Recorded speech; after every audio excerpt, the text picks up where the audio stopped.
আসসালামু আলাইকুম রহমতুল্লাহি ওবরকাতুহু। আল্লাহুম্মা সাল্লি আলা সাইয়্যিদিনা মাওলানা মুহাম্মদ ওয়া আলা আলি সাইয়্যিদিনা মাওলানা মুহাম্মদ।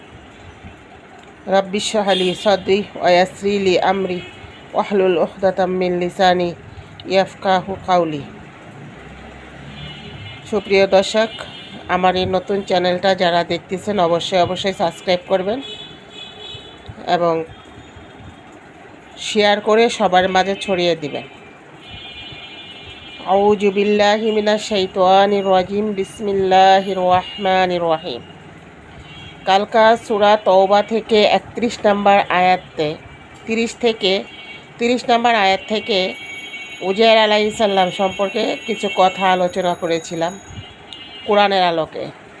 আজকে তার সংক্ষিপ্ত বিবরণ দিব, ঘটনাটা একটু খুলে বলবো। কালকে ঘটনাটা বলা হয় নাই, আজকে ঘটনাটা বলবো ইনশাল্লাহ। উজাইর আলাইহিস সালামকে বখতানাসর একটা যুদ্ধের ময়দান থেকে তাকে গ্রেফতার করে নিয়ে যায়। যখন তাকে আটক করে নিয়ে যাওয়ার ফলে বখতানাসর দেখলেন উজাইর আলাইহিস সালাম একজন নবী, তাকে ছেড়ে দেওয়া হয়। যখন তাকে ছেড়ে দেওয়া হয়, তার সাথে ছিল একটি গাধা, কিছু পানি, কিছু খেজুর। তিনি তা নিয়ে হাঁটতে শুরু করলেন। একটা সময় খুব ক্লান্ত হয়ে যায়। তিনি একটা জীর্ণ শীর্ণ ভাঙাচোরা একদম ভিত্তিহীন একটি ধ্বংসস্তূপের সামনে থামলেন।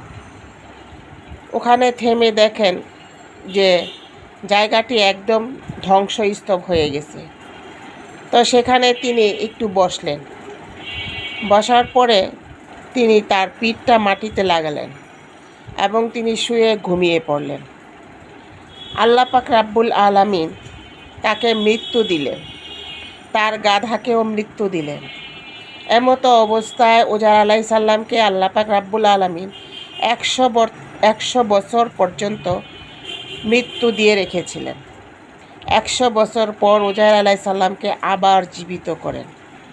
যখন জীবিত করেন তখন উজাইর আলাইহিস সালামকে আল্লাহ পাক রাব্বুল আলামিন জিজ্ঞেস করলেন, হে উজাইর, আপনি কতক্ষণ ঘুমিয়েছেন, কতদিন ঘুমিয়েছেন?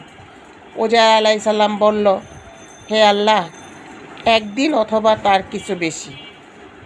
তখন আল্লাহ পাক রাব্বুল আলামিন বলল যে না, আপনি 100 বছর পর্যন্ত মৃত্যু অবস্থায় ছিলেন, আপনার রব আপনাকে এখন জীবিত করেছে, আপনি 100 বছর ঘুমিয়েছিলেন।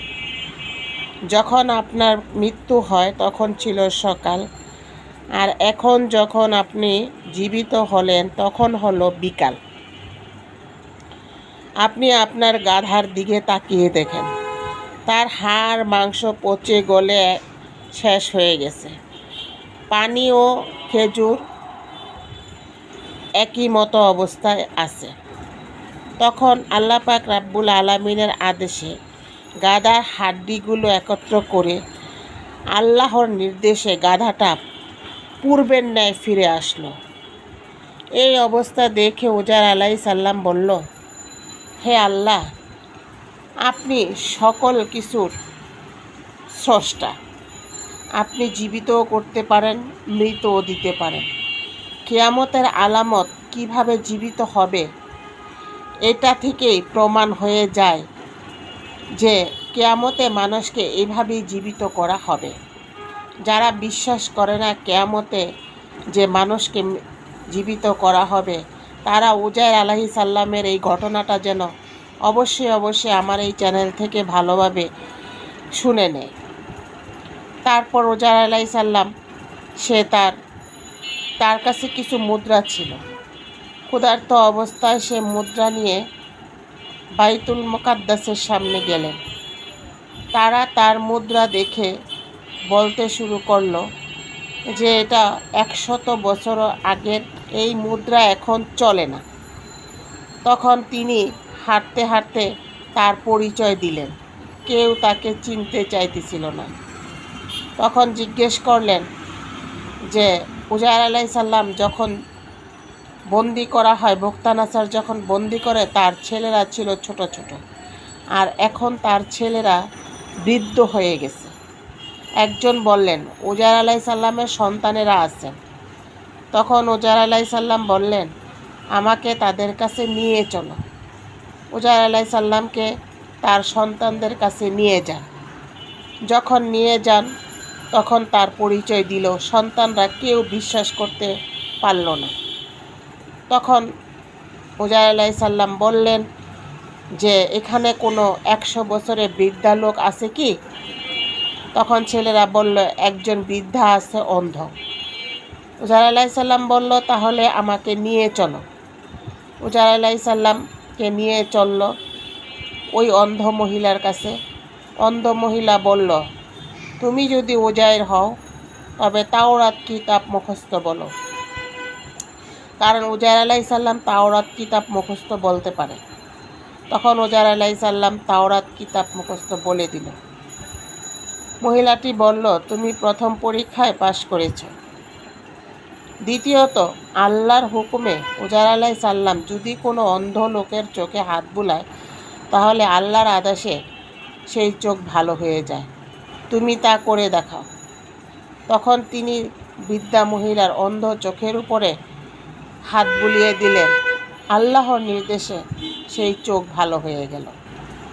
তখন বিশ্বাস করল যে হ্যাঁ, তিনিই হচ্ছেন উজাইর। উজাইর আলাইসাল্লাম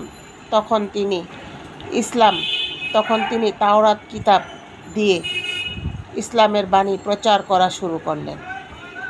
যুগে যুগে যুগে এইভাবেই নবী রাসূলগণদের আল্লাহ তাআলা পরীক্ষা করে থাকেন।